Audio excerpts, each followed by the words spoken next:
I really adore these two kasi pag nasa set ako, nasa isang area lang sila, pinag-uusapin nila yung script, nakikita ko kayong dalawa eh. Pinag-uusapin nila yung script, paano siya i-deliver, paano siya aatakihin.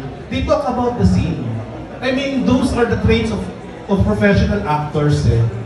These are really professional young actors of our generation.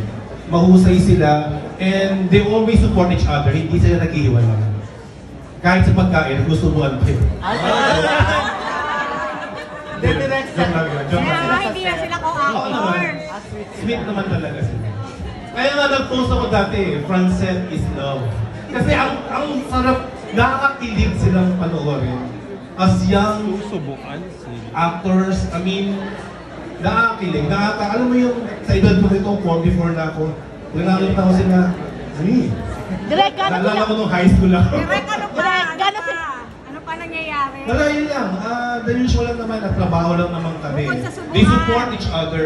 They colonize their script together. I mean, support system sila dalawa. Madalas silang magsubuan ng pagkain. Nasagot ko na po yung tanong.